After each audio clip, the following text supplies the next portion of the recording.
Committee will come to order without objection. The chair is authorized to declare recess of the committee at any time.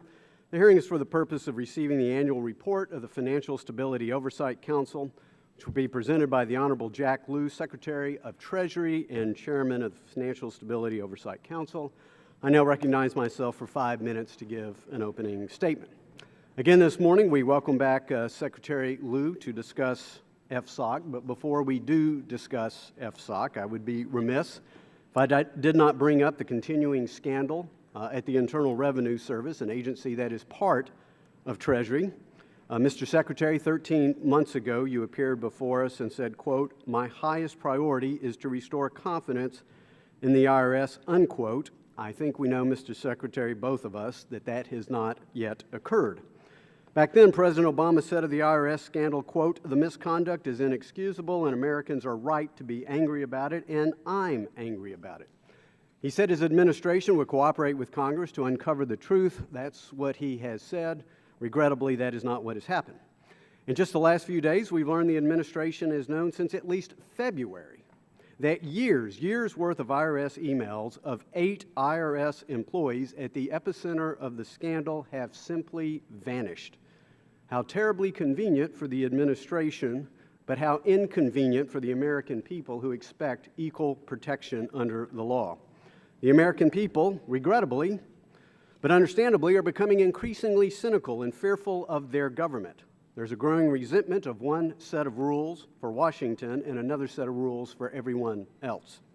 In other words, no one believes that simply saying, quote, "Sorry, I've lost my emails," is an excuse the IRS would accept from a taxpayer being put through a torturous audit. Mr. Secretary, I trust you agree the American people deserve better, and it's past time for openness and transparency from this administration on which you told this committee 13 months ago was your highest priority. It is also past time for openness and transparency at FSOC, which you chair, Mr. Secretary. While you and other administration officials habitually cite the purported dangers of financial stability posed by the shadow banking system, you ignore those presented by the shadow regulatory system of which FSOC is front and center. Indeed, with the exception of agencies dealing in classified information related to national security, FSOC may very well be the nation's least transparent federal entity. The public cannot view their proceedings because 2/3 of them are conducted in private executive sessions.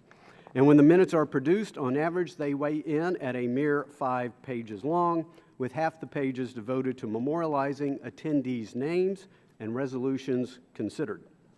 Better Markets, a public interest group that consistently advocates for more regulation of our financial sector, has stated, quote, "The FSOC's proceedings make the Politburo look open by comparison.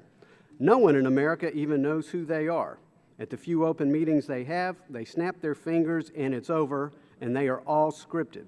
They treat their information as it were state secrets," unquote.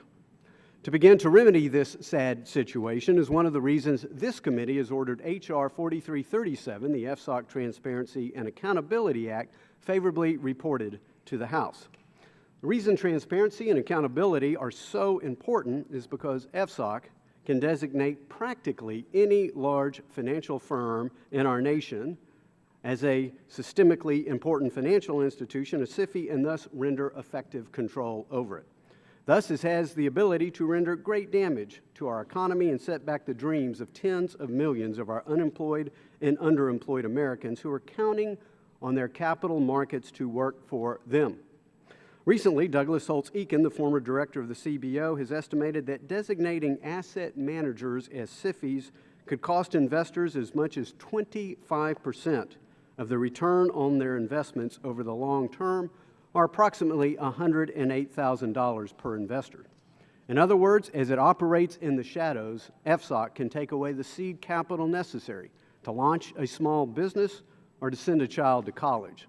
That is both unfair and unwise.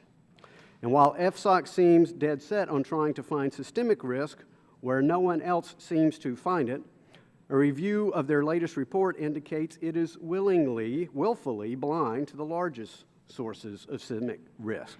Hardly a mention of Fannie Mae or Freddie Mac, who are at the epicenter of the last financial crisis, and without the leadership of the administration to end permanent taxpayer subsidies, they are certain to be at the center of the next financial crisis. No mention of the federal government itself, $17 trillion in debt and growing, more debt incurred under this administration than our nation's first 200 years. Our offices are all awash with CBO and independent reports saying the pace of spending is unsustainable, but rather than rein in government spending or prioritize interest payments on the debt, the administration regrettably turns a blind eye and has threatened to even allow default on our sovereign debt. So this committee has also passed H.R. 4881 to place a one-year moratorium on further designations of non-bank SIFIs. Again, Mr. Secretary, I would call on FSOC to cease and desist with these designations so Congress can have time to conduct effective oversight and get answers to questions that both Republicans and Democrats have raised about FSOC's decision-making process. I now recognize the ranking member for 5 minutes.